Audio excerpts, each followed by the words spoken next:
Eternal Father, I offer you the body and the blood.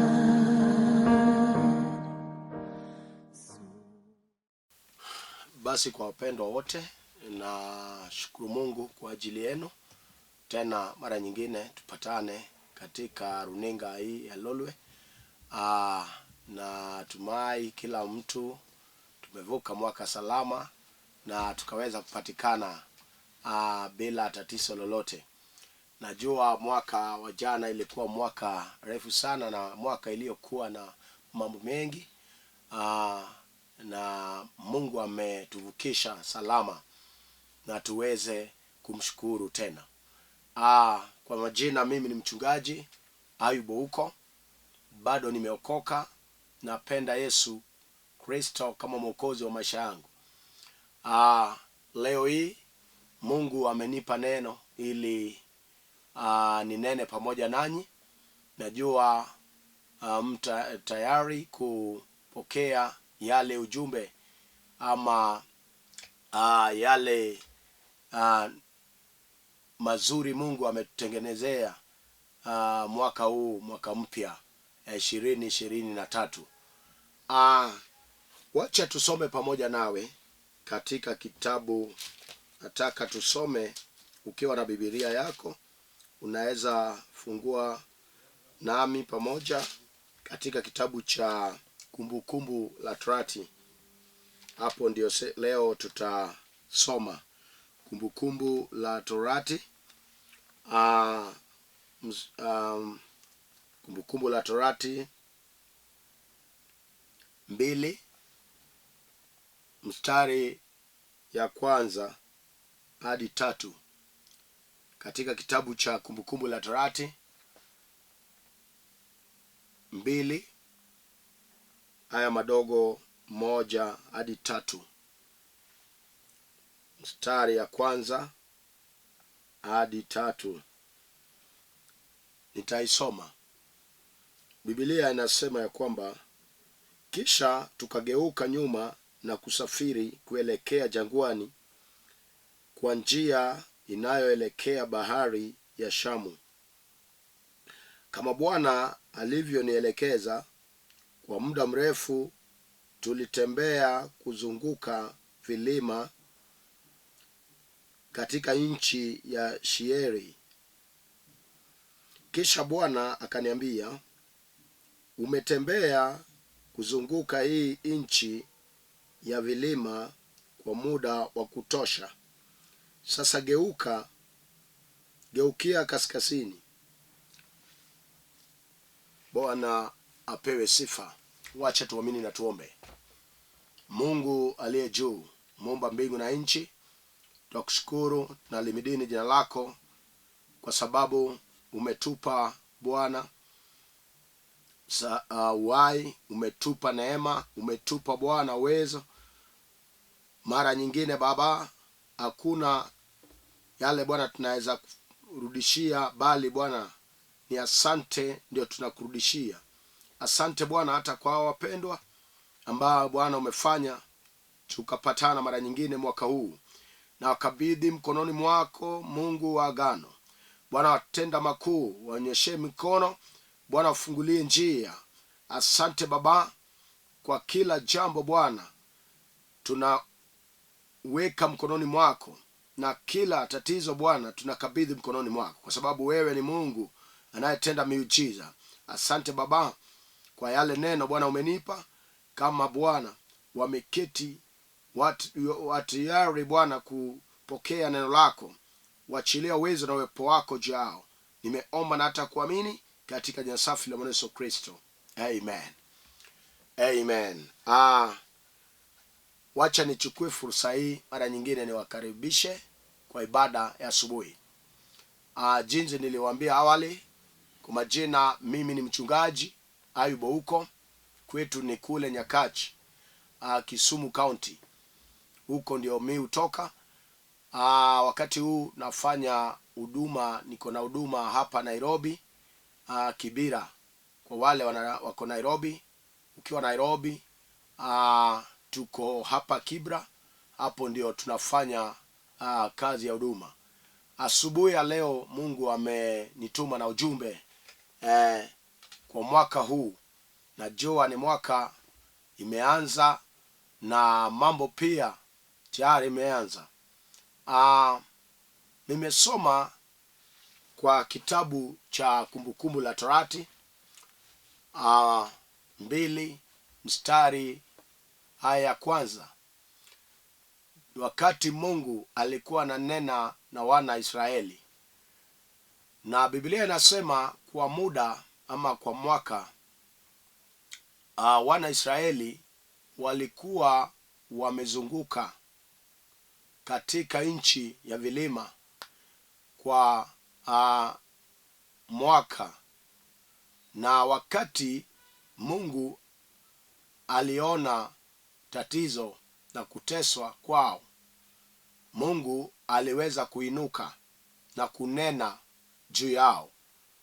Walitangatanga jangwani kwa muda mrefu sana, lakini Mungu hakuwaacha jangwani. Mungu aliinuka na akanena ili waweze kupata njia. Mwaka huu ujumbe wangu kwa siku ya leo, huu ni mwaka wa kufungua kila lango ambayo ilifungwa. Huu ni mwaka wa kufungua kila lango iliyofungwa.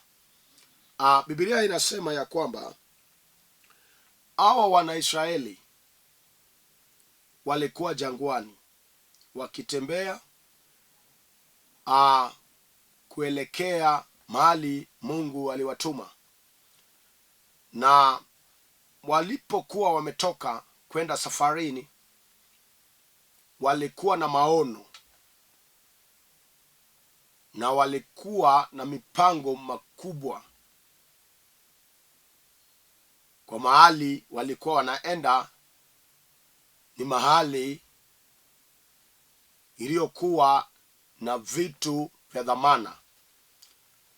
Na wakati walitoka wakielekea mahali walikuwa wanaenda, waliweza kupitia njia inayopita jangwani.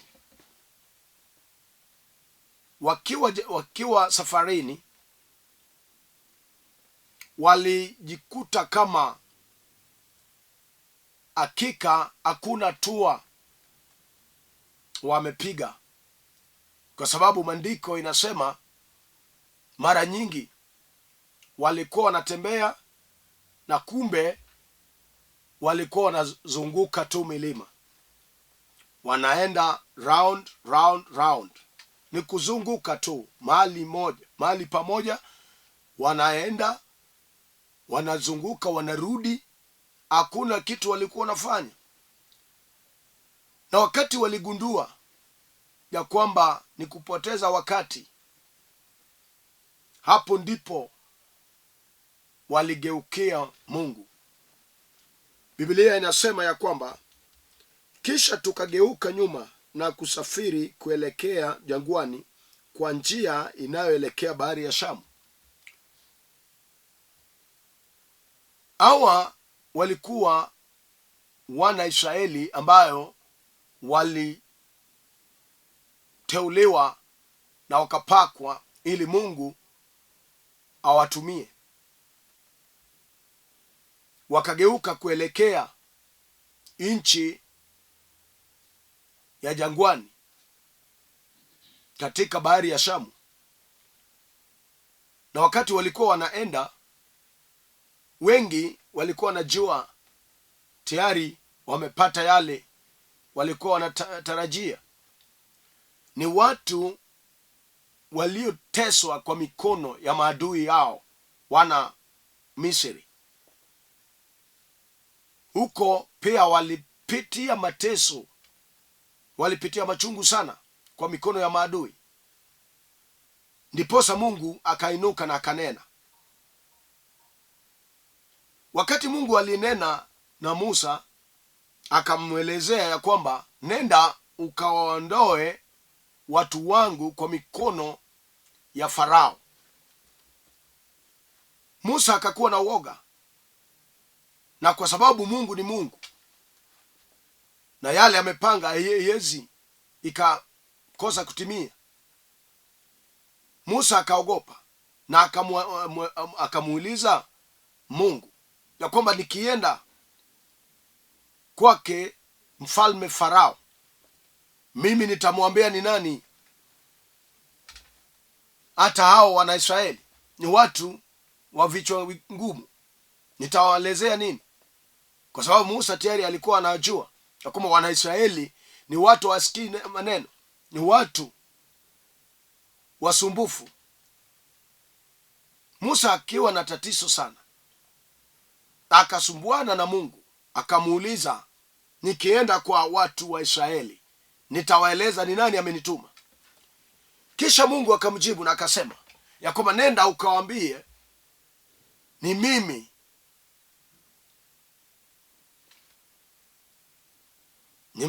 mimi ndio nimekutuma. Musa akawa na tatizo. Wakati alienda kule, Mungu alikuwa naye na akatenda miujiza ili Waisraeli watoke kule Misri. Walipokuwa wametoka, wengine walicheka, wengine wakafikiria tayari wamepokea, tayari wamefika, na hawakuwa wanajua mwendo bado ni refu. Mwendo ni ndefu. Kuna wale katika dunia kuanza tu mwendo tayari yeye amejua amefika, na hiyo inaleta mtu anakuwa na moyo ya maringo, tayari amesahau Mungu. Najua hata jinsi tunaongea, mwaka jana ilikuwa mwaka wa mateso, mwaka wa majuto, mwaka wa kulia. Wengi walipoteza marafiki, wengi walipoteza wazazi, wengine walipoteza kazi, watu walipoteza hata vitu vyao. Ilikuwa mwaka tuliona mambo isiyofaa, uchumi kaenda juu, mwaka wa kulia, mwaka wa mateso.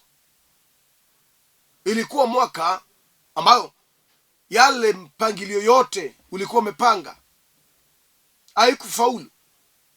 Hata ikiwa ni biashara, ilikuwa inazunguka tu. Yale pesa ulianza nayo biashara ikawa ikaisha, inaenda tu ikizunguka. Hakuna faida yote ulikuwa umepata. Hata masomo ya watoto ilikuwa inazunguka tu. Hakuna karo ya kuwalipia shule. Wengine waliweza kuacha shule kwa sababu ilikuwa mwaka wa kuzunguka. Chochote ulikuwa umepanga inazunguka tu. Hata ndoa ilikuwa inazunguka tu. Ni ndoa watu walikuwa wanakorogeana, ni ndoa ya vita, ni ndoa kila mtu anatusi mwingine, ni ndoa ya kilio. Wengi wanasema sijui kwa nini niliingia katika hii ndoa. Ni ndoa ya kuzunguka na kelele na mavutano. Hiyo ni mwaka jana. Bwana Yesu asifiwe sana. Hata ikiwa na huduma, ilikuwa huduma ya kung'ang'ania. Unang'ang'ana mpaka sasa moyo inataka kudidimia. Unasema kama hii ndio huduma, basi heri niwache. Ilikuwa mwaka ya mambo mingi sana. Ndiposa Mungu ameleta ujumbe ya kwamba huu mwaka ni mwaka ya kufungua kila lango iliyofungwa. Sijui ni lango gani ilifungwa. Kwa maisha yako kuna lango iliyokuwa imefungwa. Pengine ilikuwa lango ya ndoa, pengine ilikuwa lango ya kazi, pengine ilikuwa lango ya kupata hela. Wengi wanalia kwa sababu milango ilikuwa imefungwa, ilikuwa imefungwa kabisa. Mungu akanena na Wanaisraeli na akawaambia, ukisoma mstari ya 2 inasema ya kwamba kisha Bwana akaniambia, umetembea kuzunguka hii nchi ya vilima kwa muda wa kutosha. Umekuwa ukilia kwa muda wa kutosha. Umekuwa ukiteseka kwa muda wa kutosha. Umekuwa ukidharauliwa kwa muda wa kutosha. Umekuwa ukichekelewa kwa muda wa kutosha, kwa sababu maisha yako imekuwa maisha ya kuzunguka. Watu wanakuja wanafanikiwa, wewe bado umebaki tu. Hata ukiwa ni msichana, wasichana rika wako wote wameoleka, wewe yako ni kuzunguka tu, kwa sababu milango imefungwa. Milango imefungwa, umeng'ang'ana mpaka sasa umebaki kama watu wanakuchekelea, mpaka wale marafiki wako wote wanakuchekelea. Wajua, unaweza kuwa na maisha fulani ya kuzunguka mwaka 5, wewe bado uko tu pale pale, uko tu pale. Hata ikiwa ni ndoa, miaka nenda miaka rudi, shetani amefunga mlango ya kupata watoto. Ni mama tasa huyo, shetani amemfunga tumbo, hawezi akapokea mimba, naona uzao wa tumbo lake.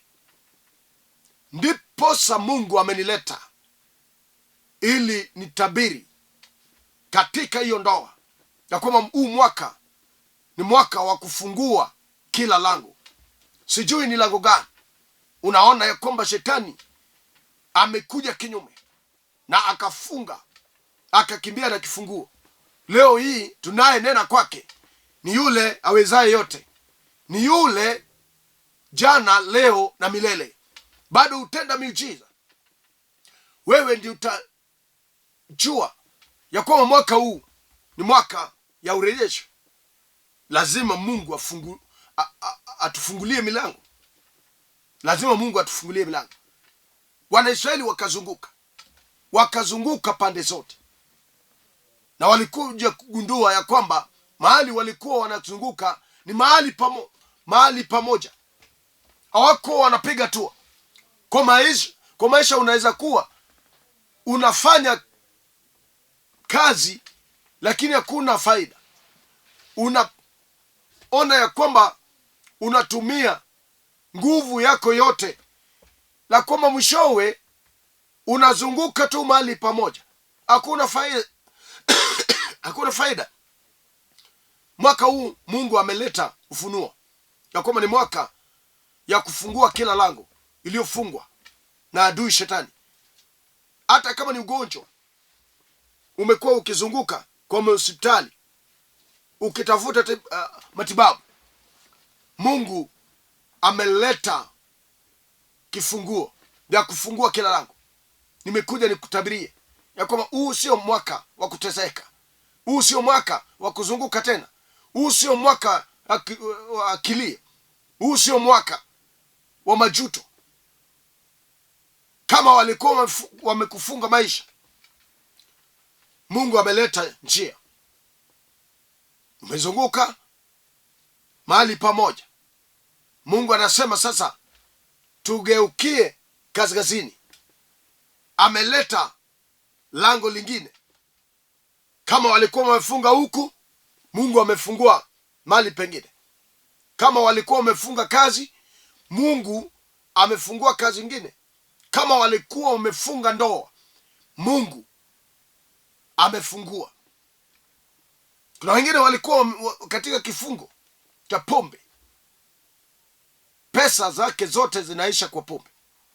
na hiyo ndio inaleta mavurutano kwa nyumba, kwa sababu mzee anafanya kazi ya maana ya kwamba hakuna chochote wamefanya, hakuna hatua wamepiga kama familia. Hata watoto waezi wakaenda shule kwa sababu wanazunguka nchi ya vilima, wanazunguka kwa maisha. Hakuna faida, hakuna maendeleo.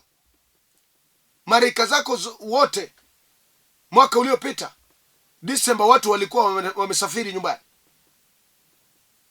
na wamefanya maendeleo. Wengine wamepeleka mali kwa bibi zao, wengine wakaenda wakajenga, wengine wamenunua ardhi. Watu wamefanya vitu za maana, lakini wewe unazunguka tu mahali pamoja, unazunguka. Tunapoanza mwaka lazima tugeukie kaskazini, lazima tugeukie kaskazini, kwa sababu Mungu amefungua lango tayari. Hata kama wewe unaoneka kila mwaka, wewe unaoneka wewe ni msichana, kwa sababu shetani anataka maisha yako izunguke. Kuna wale hata wako na kesi kotini kwa sababu ya ardhi. Wale wanunulia ardhi, walinunulia nao ardhi, wamewageukia, wanataka kuwanyang'anya, kwa sababu wengine sasa ana hela, pesa imeisha kwake, maisha yake ni kuzunguka. Chochote akinunua inapotea, ama mwenzake anamgeukia. Hiyo ni maisha ya kuzunguka. Ukiwa umenunua kitu, unakuja unauza kwa bei rahisi, kwa sababu ni maisha ya kuzunguka. Biblia inasema ya kwamba, kisha Bwana akaniambia, umetembea kuzunguka hii nchi ya vilima kwa muda wa kutosha. Sasa geukia kaskazini. Bwana Yesu asifiwe. Mungu anasema hiyo kutesa kwako imetosha, hiyo kuchekelewa imetosha, kwa sababu maadui ndio wanakucheka. Kuna wale watafurahia kama wewe unateseka, hata ni marafiki. Pata shida ndio ujue wale marafiki kamili. Wengi wako na marafiki ya uongo tu, wanakupeta wakati uko na pesa, watakuzunguka wakati wanapata faida kwako. Lakini wacha ufilisike, ndio utakuja kujua na kwamba fulani alikuwa rafiki ya kweli. Leo nimekuja nikutangazie na kwamba maisha ya kuzunguka imeisha. Umezunguka kwa muda mrefu sana, na mwaka huu ni mwaka wa kufungua. Hata kama shetani alifunga akakimbia na kifunguo, Mungu wetu ana uwezo. Yeye ndiye alinena na Kuros. Ukisoma katika kitabu ya Isaiah chapter number 45, mlango ya kwanza, yeye ndiye alinena na Isaiah. Wacha tuweze tukasoma, sababu nataka niombe na mmoja. Hakuna yule alizaliwa ili ateseke milele. Mwaka huu lazima Mungu atende miujiza. Ni mwaka wa urejesho, lazima arejeshe yale yote ilikuliwa na nzige. Mungu lazima arejeshe. Biblia inasema ya kwamba, hili ndilo asemalo Bwana kwa mpakwa mafuta wake Koreshi, ambaye nimemshika mkono wa kulia kutisha mataifa mbele yake, na kuwavua wafalme silaha zao, kufungua milango mbele yake, ili malango yasije yakafungua. Bwana Yesu asifiwe. Mungu alinena na Kureshi na akamwambia, mimi Mungu nimekushika mkono wa kulia. Mwaka huu lazima Mungu akushikilie mkono wako wa kiume. Hakuna mateso tena. Hakuna yule atakuwa naishi kwa maisha duni, maisha ya kulia, maisha ya majuto. La, ni mwaka wa kufungua kila lango shetani alifunga kwa jina la Yesu Kristo. Hata kama walifunga mlango ya masomo, na nataka watoto wako wazunguke tu, wawe wale hawajasoma, wale ni watoto ambao wanafanyia watu kazi kule mtaa, kazi ngumu ya kuchimba choo, ya kuchimba kizima. Leo tumekataa kwa sababu ni mwaka mpya. Mungu ameleta funua. Nataka niombe na mmoja ambaye anaona ya kwamba maisha yangu ni kweli, mwaka uliopita maisha yangu ilikuwa maisha ya kuzunguka, ilikuwa maisha ya magonjwa, ilikuwa maisha ya kung'ang'ana, ilikuwa maisha hata kuweka chakula mezani ni shida, ni nadra. Leo Mungu ameleta funua ya kwamba kila lango iliyofungwa Mungu anafungua kwa jina la Yesu Kristo.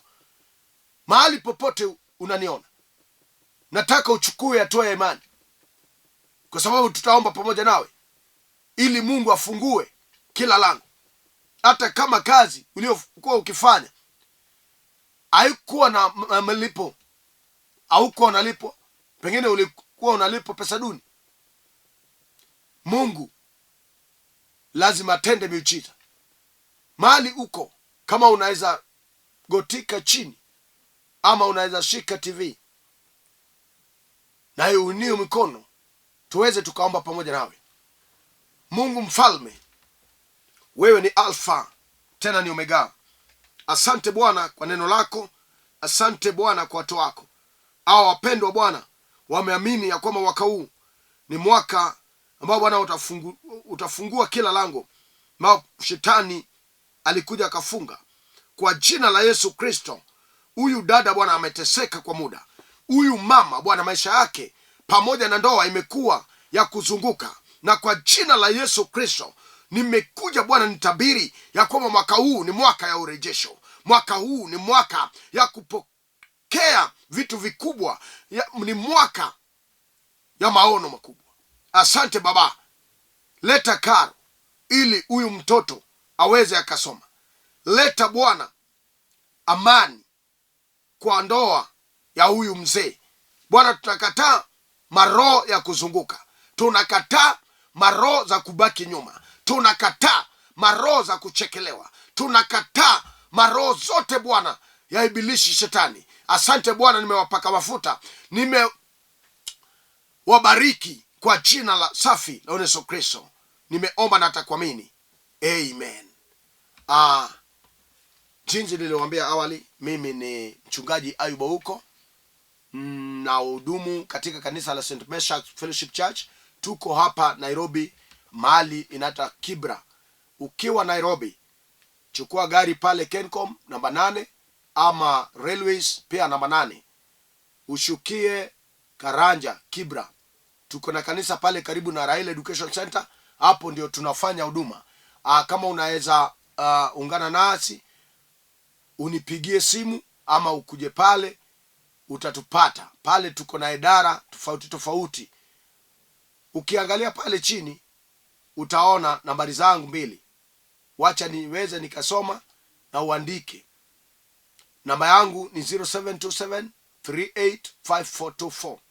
0727385424. Ya Airtel ni 0734434156.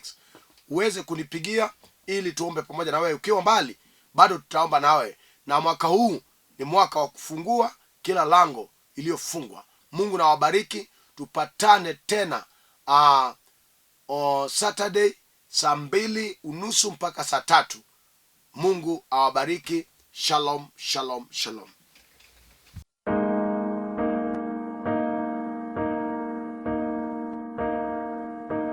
Eternal Father, I offer you the body